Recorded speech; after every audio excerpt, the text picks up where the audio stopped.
Good morning, afternoon, or evening, wherever you are in the world. Welcome to the 8th Plot, where I'm going to continue reading to you from my book, Stolen Futures. If you want to know more about the book, or the universe of the Arkonauts, go to my official website, www.mdrury.co.uk. Or if you wish to get the whole series, because you like what I read to you, head to Spaceboy Books at readspaceboy.com. Let me know what you think of today's chapter in the comments. Enjoy! Chapter 3. The Only One Watching. I joined the other children at the window. A metre-high railing ran parallel to the glass for us to lean on. I grasped the rail to watch the end. I had never seen the Earth from this vantage point before, and now could finally see how bad things had become, and how dead my world now looked. I had seen broadcasts from around the world over the years of the chaos and the fighting, which had ruined cities and the most impressive monuments on Earth. Never, though, had I seen it like this. The food riots, nuclear strikes, and small proxy wars were nothing compared to what my eyes now beheld. One half of the planet was barren, a dark brown wasteland, as if the deserts had multiplied and swallowed up half the Earth. The northern hemisphere was slightly blue and green in patches, but covered in dark clouds. One whole continental plate in Africa had risen above the ones around it, and was outlined bright red by the lava squeezing through the cracks. It looked like a giant version of one of those mountains in South America from the classic film Up. A section of land had risen upwards, a 1,000,000 square kilometre pillar of rock. The planet had even changed shape, like a malformed shrinking balloon. It was a nightmare. This orb had been humanity's home for so long, and we had believed it would stand for an eternity, a bastion of safety in a harsh universe. Now it was a dying husk. Worst of all, my family was down there, completely unable to escape.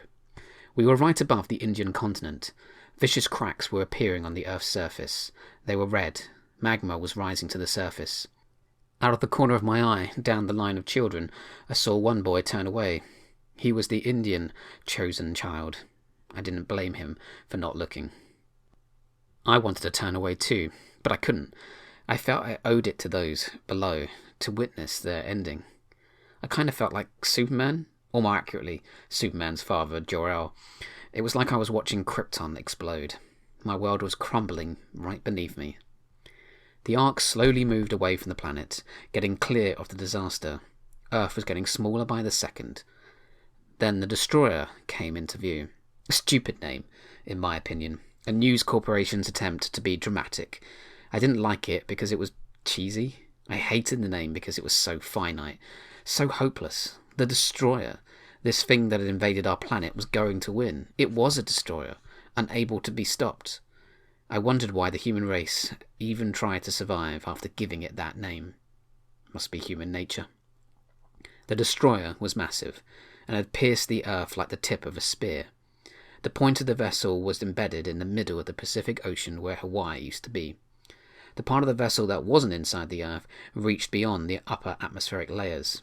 When it first landed, numerous satellites that were in low orbit had smashed into it, including the International Space Station. Snaking out from the vessel were pipes. They spread out into the atmosphere and the oceans. They were like veins, siphoning off the only two resources that matter on a habited planet, water and air. The Earth was almost empty of both. From where we were, we could see the vessel disconnect itself from the network of pipes it had laid, like the old space rockets breaking free of the towers that held them up before they travelled to the moon. Even from thousands of miles away, I saw the explosions that occurred when the Destroyer broke away.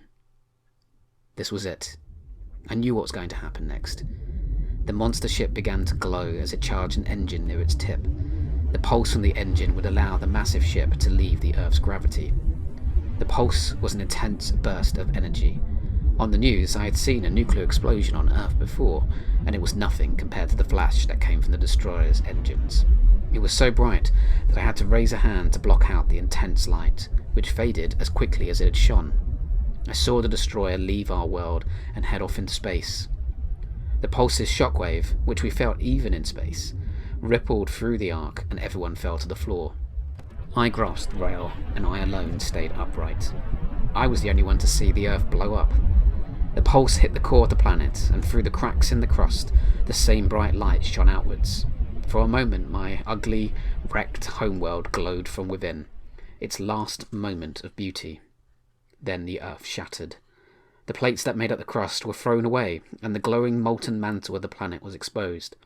The Ark sped away from the explosion and avoided the massive chunks of our former home that threatened to crush us. The moon took multiple direct impacts and broke apart. Only the iron core of the Earth remained, where my former homeworld had once been, a dull, dead stone floating in space. Our home was gone.